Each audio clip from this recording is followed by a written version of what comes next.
Hello everyone, you all are welcome to civil staff Himachal. तो आज का ये हमारा सेशन जो है ये एचपीएस नायब तहसीलदार और अलाइड सर्विसेज को डेडिकेटेड रहेगा, जिसमें हम इंग्लिश लैंग्वेज के पूछे जाने वाले कुछ इम्पॉर्टेंट कॉन्सेप्ट्स को डिस्कस करने वाले हैं। ठीक, तो ऐसे ही हमारे और भी बहुत सारे सेशन चलते रहेंगे और इन सेशंस में हम डिफरेंट टाइप ऑफ क्वेश्चंस जो हैं वो डिस्कस करते रहेंगे, जो हमें एक्सपेक्टेड हैं कि इस तरह के क्वेश्चन जो है वो एचपीएस या फिर नायब तहसीलदार या फिर अलाइड सर्विसेज में पूछे जा सकते हैं। तो इस तरह के जो क्वेश्चंस हैं वो सभी हम डिस्कस करते रहेंगे अपने आने वाले सेशंस में। तो चलिए आज इस सेशन से शुरुआत करते हैं और शुरुआत में हम आसान क्वेश्चंस रखेंगे, कुछ ज़्यादा मुश्किल सेशंस नहीं रखेंगे, लेकिन जैसे जैसे ये हमारे सेशंस बढ़ते जाएंगे वैसे वैसे हम लेवल ऑफ क्वेश्चंस भी बढ़ाते जाएंगे और वैरायटी ऑफ क्वेश्चन। देखिए, जो क्वेश्चंस आपके एक्सपेक्टेड हैं, जो क्वेश्चंस आपके इन एग्जाम्स में आते हैं वो तो हम करेंगे ही करेंगे, लेकिन कुछ ऐसे पैटर्न भी हैं जो अभी तक एग्जाम में नहीं पूछे गए हैं लेकिन एक्सपेक्टेड हैं कि आने वाले समय में वैसे क्वेश्चन हमें एग्जाम में देखने को मिल सकते हैं। तो वो सब हम इस सेशन में आज के में डिस्कस करेंगे और आने वाले सेशन में भी ये सीरीज हमारी कंटिन्यू रहेगी। तो चलिए सबसे पहले क्वेश्चन से शुरुआत करते हैं। पहला क्वेश्चन आपको दिया गया है, choose the most appropriate option out of the 4 given alternatives. मतलब आपको 4 ऑल्टरनेटिव्स दिए गए हैं और ब्लैंक्स में क्वेश्चन दिया गया है, आपको इनमें से जो राइट ऑप्शन है उसको आपको चूज करना है। तो फर्स्ट जो है जिसमें हमें क्वेश्चन लिखा हुआ है वो है, I put dash the light and slept. मतलब यहाँ पर आपको सिंपल सी बात है कि यहाँ पर लाइट को बंद करने की बात की गई है। मतलब क्या है कि यहाँ पर वो ये कहना चाह रहे हैं कि स्विच ऑफ कर दिया है लाइट को, है ना, कि लाइट को स्विच ऑफ कर दिया है और फिर मैं सो गया। मैंने लाइट को स्विच ऑफ किया और फिर मैं सो गया। ये सिंपल सी बात आप लोग सभी बड़े ही आराम से समझ पा रहे होंगे कि यही यहाँ पर स्पीकर कहना चाह रहा है। अब आपको समस्या क्या है कि पुट के बाद आपको एक प्रीपोजिशन ऐड करनी है और वो प्रीपोजिशन आपको कुछ इस तरह से ऐड करनी है कि आपका जो मीनिंग है वो स्विच ऑफ बन जाए। तो आपके पास 4 ऑप्शंस गिवन है। फर्स्ट ऑप्शन है आपका अप, सेकंड है डाउन, थर्ड है in and the last one is out. ठीक है, तो ये 4 ऑप्शन आपको गिवन है कि पुट अप हो सकता है, पुट डाउन हो सकता है, पुट इन हो सकता है, पुट आउट हो सकता है। तो यहाँ पर जो मतलब है वो आपका क्या है, किस चीज को बंद करना, यानी कि स्विच ऑफ करना हमें मतलब यहाँ पर निकालना है, यानी कि किस चीज को बंद करना। ठीक, तो उसके लिए आपकी एक फ्रेजल वर्ब यूज होती है, that is called put out.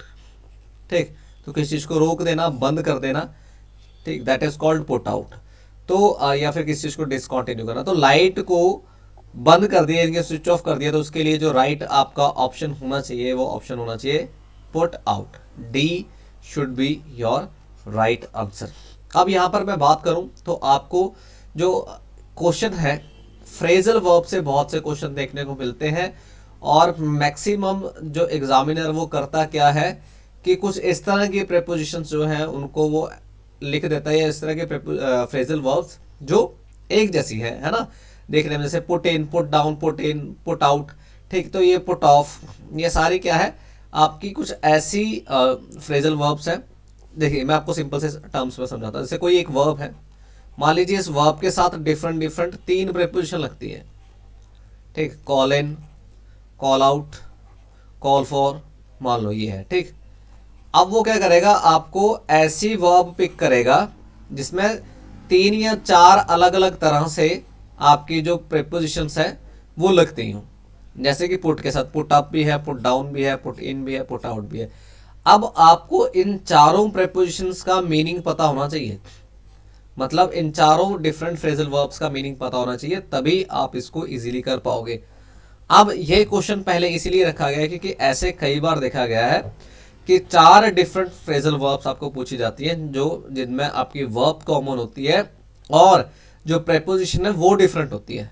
अब वर्ब कॉमन है, प्रेपोजिशन डिफरेंट है और इससे आपका क्वेश्चन बन जाएगा। तो इसीलिए मैंने ये क्वेश्चन भी इसमें ऐड किया है जो आपके लिए बड़ा ही हेल्पफुल रहेगा।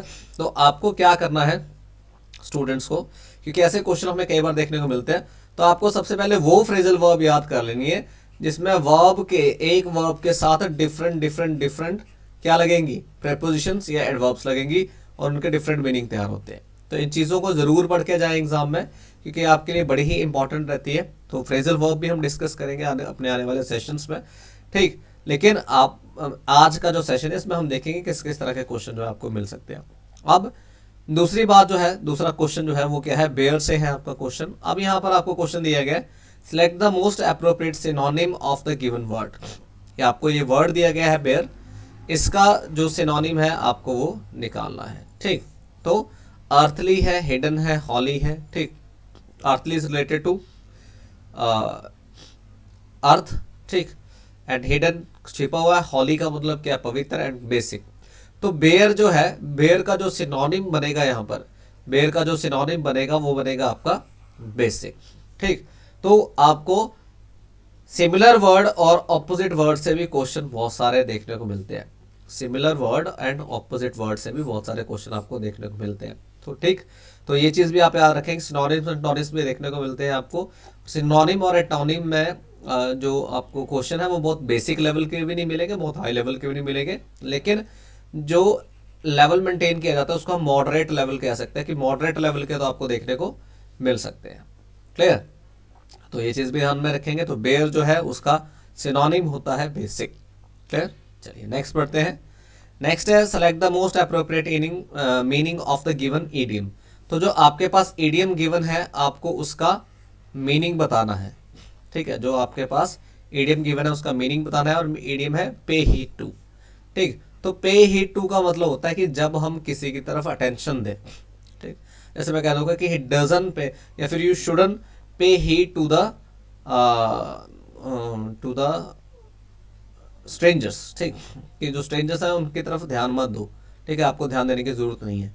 तो यहाँ पर आपके पास 4 डिफरेंट ऑप्शन इन्होंने दिए हुए हैं। रीपे ओल्ड डेट्स ऑनेस्टली, कि जो आपके पुराने डेट्स हैं उनको ऑनेस्टली पे कर देना। ठीक, रीपे कर देना। लिसन केयरफुली विद अटेंशन, ये हो सकता है। Give back money with interest, ये भी नहीं होगा। ठीक, डिसबर्स विदाउट पार्शली। अब देखिए मैं आपको पार्शलिटी, अब मैं आपको यहाँ पे सिंपल सी बात बताऊँ, ये 2 ऑप्शन है ना, रीपे और गिव बैक मनी, इसलिए इन्होंने कर दिया कि यहाँ पर पे ऑप्शन दिया गया। तो काफ़ी स्टूडेंट जो है वो तुक्का मारने की कोशिश करते हैं, गेसवर्क खेलने की कोशिश करते हैं, इस चक्कर में वो गलतियाँ कर देते हैं। ठीक, तो इसका जो राइट ऑप्शन होगा वो बी होगा, कि लिसन केयरफुली विद अटेंशन, कि अटेंशन के साथ किस चीज़ को ध्यान से सुनना, दैट इज कॉल्ड पे हीड टू। क्लियर, चलिए अपने नेक्स्ट क्वेश्चन की तरफ बढ़ते हैं। नेक्स्ट क्वेश्चन है हमारा, अच्छा अगर एडीएम की बात की जाए तो एडीएम्स भी आपके लिए बड़ी इंपॉर्टेंट है, क्योंकि आपको एचपीएस मेंस में देखने को मिल सकती हैं। ठीक, आपका जो अलाइड सर्विसेज है वहाँ पे देखने को मिल सकती है, कहीं पे भी कुछ भी पैटर्न है आपको देखने को मिल सकता है। तो एडीएम्स भी आपकी बड़ी इंपॉर्टेंट है। ठीक, और आने वाले सेशंस में हम एडीएम्स का भी सेशन जरूर रखेंगे। ठीक है, सेशंस हमारे कुछ इस तरह से रहेंगे, जैसे एडीएम्स के सेशंस होंगे, हमारे फ्रेजल वर्ब्स के सेशंस होंगे। ठीक, जो चीज़ें आपकी एग्जाम में हेल्प करेंगी, जितनी मैं करवा सकता हूँ उतनी मैं आपको करवा दूंगा। एडीएम्स होगी, फ्रेजल वर्ब्स होगी। ठीक, और वोकैबुलरी के जैसे एंटोनिम और सिनोनिम्स जो हैं इनका भी ध्यान रखेंगे, एंटोनिम्स और सिनोनिम्स। ठीक, इनका भी हम ध्यान रखेंगे। तो ये डिफरेंट डिफरेंट वर्ड्स हैं, इनका आप ध्यान रखेंगे, और ये जो जितने भी हमारे इडियम्स वोकैबुलरी का पार्ट है वो हम आने वाले सेशंस में कवर करते हुए चलेंगे।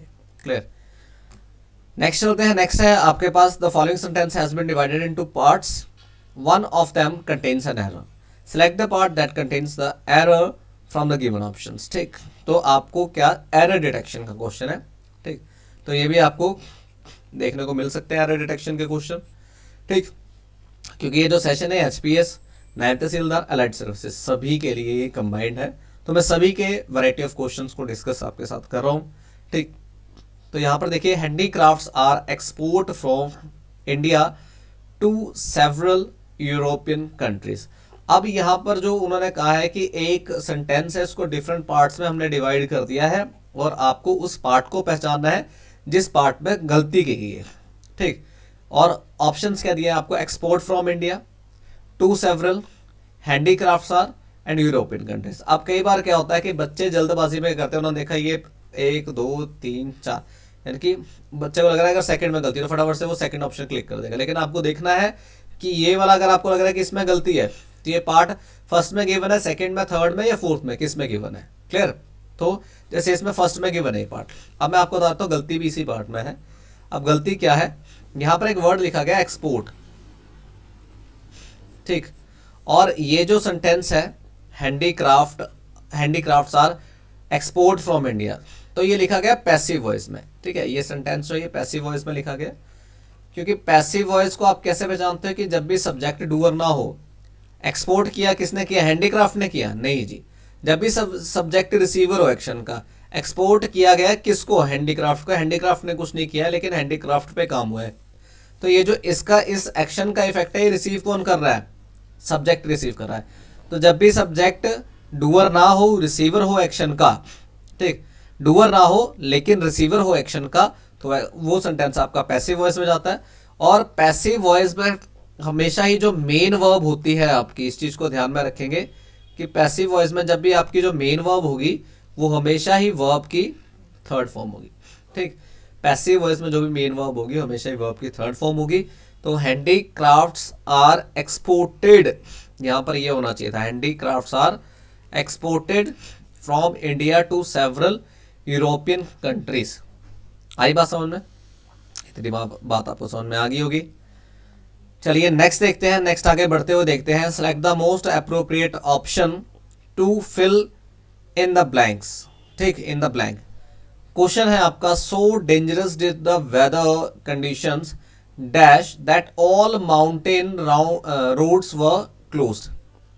अब ये जो है ना, मैं आपको इतनी बात समझा देता हूं कि ये आपका इन्वर्जन में लिखा हुआ सेंटेंस है। और इन्वर्जन में क्या होता है कि पहले दो तरह की इन्वर्जन्स होती हैं, ठीक, मैं आपको समझाता हूँ। दो तरह की इन्वर्जन्स होती हैं, एक होती है आपकी पार्शियल इन्वर्जन और एक होती है आपकी कंप्लीट इन्वर्जन। अब पार्शियल इन्वर्जन में क्या होता है कि हेल्पिंग वर्ब पहले आती है, फिर सब्जेक्ट आता है और फिर मेन वर्ब आती है। और कंप्लीट इन्वर्जन में मेन वर्ब पहले आती है, किससे, सब्जेक्ट से पहले आती है, ठीक। अब इनके डिफरेंट डिफरेंट यूजेस है। पार्शियल इन्वर्जन का डिफरेंट यूज होता है, कंप्लीट इन्वर्जन का डिफरेंट यूज होता है, ठीक। अब इन्वर्जन का यूज एक्चुअली करते कब है हम, जब कोई भी सेंटेंस आपका एडवर्ब से शुरू हो रहा हो। जैसे कि यहाँ पर सो डेंजरस लिखा हुआ है, ठीक, तो यहाँ पर सो डेंजरस जो है ये एक एडवर्ब से शुरू हो रहा है आपका। अब कई लोग कहते हैं कि सो कंजंक्शन भी होती है, बिल्कुल होती है, ठीक, लेकिन यहाँ पे इसका एडवर्ब की तरह यूज किया गया। तो सो डेंजरस, ठीक, डेंजरस जो है वो आपका एक एडजेक्टिव है और एडजेक्टिव को जो डिस्क्राइब करे वो एडवर्ब होती है। तो यहाँ पर ये सो का वर्ड जो है वो एडवर्ब की तरह यूज किया गया। अब जब भी कोई सेंटेंस आपका एडवर्ब से शुरू हो तो उसको इन्वर्जन में लिखते हैं, इन्वर्टेड फॉर्म में लिखते हैं। तो या तो आप पार्शियल इन्वर्जन यूज करते हो या तो आप कंप्लीट इन्वर्जन यूज करते हो। अब यहां पर आप क्या करोगे, पार्शियल इन्वर्जन यूज कर रहे हो क्योंकि जो सेंटेंस है, ठीक है, वो एडवर्ब से शुरू हो रहा है। और इसमें आप देख पा रहे हो कि यहाँ पर डिड का यूज किया गया है, इनकी हेल्पिंग वर्ब पहले है, फिर सब्जेक्ट है, फिर सब्जेक्ट है और फिर मेन वर्ब आनी चाहिए थी। अब यहाँ पे आपको मेन वर्ब फिल करनी है। अब वर्ब के ऑप्शंस जो हैं वो आपको किस में है, बिकेम, बिकेम आपके पास ऑप्शन है, हैव बिकम ऑप्शन है, बिकम ऑप्शन है, बिकम्स ऑप्शन है, ठीक। अब जब भी डिड का यूज कर लिया जाए, इस चीज को आप ध्यान में रखेंगे कि जब भी किसका यूज कर लिया जाए, डिड का यूज कर लिया जाए, डू का यूज कर लिया जाए या डज का यूज कर लिया जाए, तीनों में से किसी का भी यूज कर लिया जाए, तो उसके साथ हम वर्ब की बेस फॉर्म यूज करते हैं, इनकी वर्ब की फर्स्ट फॉर्म यूज करते हैं। इसके साथ ना एस, ना ईएस, ना डी, ना ईडी, कुछ नहीं लगाते हैं, ठीक। प्योरली बेस फॉर्म यूज होती है यहाँ पर वर्ब की, प्योरली बेस फॉर्म यूज होती है, ठीक। तो यहाँ पे हमने क्या लिखा, became, have become, become and becomes, ये चार ऑप्शन है। तो यहाँ पर बिकेम जो सेकंड फॉर्म है नहीं हो सकती, हैव बिकम नहीं हो सकती, थर्ड फॉर्म है, बिकम्स फर्स्ट फॉर्म के साथ एस लगे नहीं हो सकते। तो इसका राइट आंसर क्या हो जाएगा, बिकम, यानी कि सी जो होगा इसका राइट आंसर होगा। तो हम क्या कर देंगे यहाँ पर, बिकम, ठीक। So dangerous did the weather conditions become that all the mountains roads were closed, ठीक। इतनी बात आपको समझ में आ गई होगी। चलिए नेक्स्ट बढ़ते हैं, नेक्स्ट देखते हैं। Select the option that can be used as one word substitute for the given group of words. उसने कहा a spear use for hunting large fish, ठीक। तो ऐसा स्पेयर जो यूज किया जाता है बड़ी बड़ी मछलियां पकड़ने के लिए, उसको क्या कहा जाता है। चार ऑप्शन है आपके, dagger, lens, harpoon and sword, ये चार हैं आपके, ठीक। तो यहां पर देखिए जो इसका राइट ऑप्शन होगा क्वेश्चन नंबर 6 का, वो होगा आपका थर्ड, हार्पून कहा जाता है उसे, ठीक। जिस मतलब जो भी किसके लिए यूज किया जाता है, लार्ज फिश को हंट करने के लिए यूज किया जाता है, उसको क्या कहा जाता है, हार्पून कहा जाता है। क्लियर। तो सिलेक्ट द वर्ड, आपको यहाँ पर एक चीज और याद रखनी है कि वन वर्ड सब्स्टिट्यूशन से भी आपको क्वेश्चन देखने को मिल सकते हैं। ठीक। अब वन वर्ड सब्स्टिट्यूशन में देखिए, आप में मैक्सिमम स्टूडेंट्स को क्वेरी पता क्या रहती है कि सर वोकैबुलरी तो बहुत ज्यादा है, अब किसको याद करें। तो मैं आपको यही सलाह दूंगा, सबसे पहले आप प्रीवियस ईयर वोकैबुलरी जो है, ठीक, प्रीवियस ईयर क्वेश्चन की जो वोकैबुलरी है पहले उसको पढ़ें। आप किसके प्रीवियस ईयर पढ़े, पहले तो एचपी वाले प्रीवियस ईयर पढ़ लें, उसके बाद एचपी वाले जब आपके खत्म हो जाएंगे फिर एसएससी वाले प्रीवियस ईयर पढ़ लें। ठीक, ये दोनों प्रीवियस ईयर पढ़ के जाओ, आपका वैसे तो यहीं से कवर अप हो जाएगा, लेकिन फिर भी अपनी तैयारी को जांचने के लिए, इवेल्युएट करने के लिए फिर आप क्या करो कि कोई एक बुक उठाओ, ठीक, वोकैबुलरी की। जैसे कि मैं काफ़ी रिकमेंड करता हूं कि एक ब्लैक बुक आती है वोकैबुलरी की, आप उसको पढ़ो।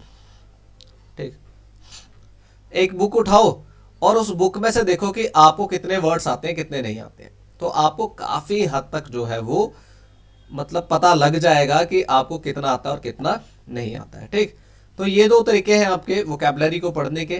ठीक, तो वन वर्ड सब्स्टिट्यूशन भी आप ऐसे पढ़ सकते हो, क्योंकि एचपी वाले एग्जाम्स में आपको वन वर्ड सब्स्टिट्यूशन कम देखने को मिलेगी, लेकिन जैसे आप एसएससी के एग्जाम उठाएंगे तो ढेर सारे आपको वहाँ पे देखने को मिल जाएंगे। और अगर आप सीधी बुक ही बाय कर लो, ब्लैक बुक, तो वो तो आपके लिए बेस्ट है, बेस्ट ऑप्शन रहेगा। ठीक, तो ये था हमारा वन वर्ड सब्स्टिट्यूशन का पार्ट। उसके नेक्स्ट आप चलते हैं, select the most appropriate meaning of the given idiom. ठीक है, इडियम एंड फ्रेजेस फिर से आगे, keep someone eight arms length. तो एट आर्म्स लेंथ जो है ना, एट आर्म्स लेंथ जो है, ठीक है, ये आपकी इडियम होती है जिसका मतलब होता है एट डिस्टेंस, दूर रखना थोड़ा सा। ठीक, एट डिस्टेंस मतलब थोड़ा सा दूर रखना, इसका मतलब ये होता है एट आर्म्स लेंथ। हम कर देते हैं ना कि जो मतलब जैसे हम प्रेयर में, मुझे जहाँ तक याद है, हम प्रेयर में खड़ते थे तो हमारे जो टीचर्स होते थे वो कहते थे कि एक आर्म की दूरी बना के खड़े एक दूसरे से, है ना, वन आर्म डिस्टेंस होना चाहिए सबके बीच में, ये कहते थे। तो एट आर्म्स लेंथ मतलब डिस्टेंस, थोड़ा सा डिस्टेंस बना के रखना। तो ऑप्शन है आपके पास, 4 डिफरेंट ऑप्शन है। फर्स्ट है restrict someone to small space to stand, allow someone to talk only from a distance, make someone stay outside, avoid being friendly with someone. Clear. तो ये 4 ऑप्शन है आपके पास, इनमें से आपको राइट ऑप्शन चूज करना है। वैसे तो आप लोग कर पाएंगे बहुत आसानी से इसका राइट ऑप्शन चूज। किसका राइट ऑप्शन क्या रहेगा? तो फर्स्ट जो ऑप्शन है that is restrict someone to small space to stand, कि किसी को रेस्ट्रिक्ट कर देना, ठीक है, कि इतनी ही जगह में तुमने खड़ना है, बस इससे ज्यादा नहीं खड़ना, तो वो तो नहीं हो पाएगा। Allowed someone to talk only from distance, तो किसी को कहना कि भाई तुम डिस्टेंस पे रहकर बात करो, है ना, तो उसके मुंह से स्मेल थोड़ी आ रही है, डिस्टेंस पे रह के बात करो। मेक समवन स्टे आउटसाइड, कि सबको क्या करना कि किसी को कहना कि भाई बाहर खड़े रहो, ठीक। और उसके बाद कह रहा है avoid being friendly with someone. इसका राइट आंसर यहां पर ये होगा कि आप दूरी बना के रख रहे हो उससे, आप अवॉइड करो उसके साथ फ्रेंडली होना, ठीक। तो यहां पर दूरी बनाए रखना जो है, ठीक, उसका मतलब होता है एट आर्म्स लेंथ। तो यहां पर इन ऑप्शंस के अकॉर्डिंग हमारा जो फोर्थ ऑप्शन है ये हमारा मोस्ट सुटेबल ऑप्शन होगा, ठीक। क्या होता है कि कई बार आपके ऑप्शंस पे भी डिपेंड करता है कि कौन सा ऑप्शन आपका राइट होगा, तो उस समय आपको बेसिक मीनिंग इडियम का पता होना चाहिए या किसी वर्ड का पता होना चाहिए, और उसका मोस्ट सिमिलर, कि इसके अकॉर्डिंग ये मीनिंग इसका हो सकता है। जरूरी नहीं है कि हर बार आपको एग्जैक्ट मीनिंग ही उसका बताना है, ये जरूरी नहीं है, ठीक। तो कई बार ऐसा होता है कि आपको मोस्ट सिमिलर जो है मीनिंग, ठीक है, उससे भी आप इसको जज कर सकते हैं। तो यहां पर जो राइट ऑप्शन हो जाएगा वो डी आपका राइट ऑप्शन हो जाएगा, avoid being friendly with someone. Next देखते हैं कोल्ड कंफर्ट, ठीक। नेक्स्ट जो इडियम है उसमें आपको क्या बताना है कि कोल्ड कंफर्ट का क्या मीनिंग होता है। तो कोल्ड कंफर्ट का मीनिंग देखिए हम जा लेते हैं, 4 ऑप्शन है आपके पास। एंजॉयमेंट इन हिल्स, तो यहां से ये मतलब अंदाजा लगा लेना कि यहां पर कोल्ड लिखा है तो हिल्स की बात हो रही होगी, नहीं। Very little satisfaction, very soothing, unbearable weather, ठीक। तो कोल्ड कंफर्ट का जो मीनिंग होता है वो सेकंड होता है वेरी लिटिल सेटिस्फेक्शन, ये होगा आपका कोल्ड कंफर्ट का मीनिंग। बहुत ही कम सेटिस्फेक्शन मिलना किसी चीज में, that is called cold comfort, ठीक। जैसे मैं कह दूंगा I had a cold comfort with their services. तो मतलब क्या है, I am very little satisfied, I am little satisfied with their services और I am satisfied almost no. ठीक, तो इतनी बात याद रखेंगे कि जो कोल्ड कंफर्ट है इसका मतलब क्या होगा, इसका मतलब होगा वेरी लिटिल सेटिस्फेक्शन। याद रखेंगे, एग्जाम में पूछी जा सकती है, एसएससी में भी ये अभी रिसेंटली आपकी पूछी गई है ये ईडीएम। ठीक है, और हिमाचल के एग्जाम्स में भी ईडीएम देखने को मिली, तो इंपॉर्टेंट ईडीएम इस करके इसको मैंने इसमें काउंट किया है। चलिए नेक्स्ट क्वेश्चन की तरफ बढ़ते हैं। नेक्स्ट जो है आपकी ईडीएम क्या है, फीस्ट वंस आइज ऑन। ठीक, फीस्ट वंस आइज ऑन, तो इसका क्या मीनिंग होगा इस ईडियम का, prepare a rare delicacy, gaze at something with pleasure, arrange a delicious meal, notice something alarming. तो देखिए इसका मैं आपको बता देता हूँ, इसका जो मीनिंग होता है फीस्ट वंस आइज ऑन, ठीक है, इसका मतलब होता है कि किसी चीज़ की तरफ लगातार देखना प्लेजर के लिए। ठीक, विद प्लेजर, बड़ी खुशी से किसी चीज़ की तरफ लगातार देखना। ठीक, जैसे छोटे छोटे बच्चे अगर मिठाई की दुकान पे जाए तो मिठाई को बड़े ही प्यार से देखते हैं, बड़ी खुशी से देखते हैं। खिलौने की दुकान पे जाए तो वहां पर भी देखते हैं बड़े ही प्यार से, बड़ी खुशी से। ठीक है, तो उसको क्या कहा जाता है, उसको कहा जाता है फीस्ट वंस आइज ऑन। ठीक, तो ये है आपकी इडियम्स। अब आपको क्या करना है, देखिए जो आज का सेशन है इसको मैं बहुत ज़्यादा डिफिकल्ट नहीं बनाना चाहता था, इस करके आपको इजी लेवल के क्वेश्चंस रखे गए। लेकिन इस चीज़ को आप ध्यान में रखेंगे कि जैसे जैसे हमारे जो सेशंस है ये बढ़ते रहेंगे, वैसे वैसे नंबर ऑफ क्वेश्चंस भी बढ़ते रहेंगे और वैसे ही हमारे लेवल ऑफ क्वेश्चन भी बढ़ता रहेगा। क्लियर? तो आप लोग क्या करेंगे कि जितने भी हमारे सेशंस होंगे इंग्लिश के यूट्यूब पर, ठीक, जो आपके लिए बिल्कुल फ्री है, तो वहां पर आप अपने सेशंस अटेंड करें, क्योंकि मैं आने वाले सेशंस में आपके लिए बहुत ही कुछ लेकर आने वाला हूं जो आपको आपके अपकमिंग एग्जाम्स में बहुत फायदा देगा। क्लियर? तो ये था हमारा आज का सेशन, बाकी मिलेंगे हम अपने अगले सेशन में। आई होप ये सेशन आपको बहुत पसंद आया होगा। अगर आपको ये सेशन अच्छा लगा है तो इसको लाइक कर दें, कमेंट कर दें और शेयर भी कर दें। अगर अभी तक आपने हमारे चैनल को सब्सक्राइब नहीं किया है, आप नए हैं अगर इस चैनल पे, तो जल्दी से सब्सक्राइब भी कर दें, क्योंकि आपको बहुत से बेनिफिट इस चैनल से मिलने वाले हैं। तो मिलेंगे अपनी नेक्स्ट वीडियो में नए क्वेश्चंस और नई थीम के साथ। Thank you so much, have a nice day, bye.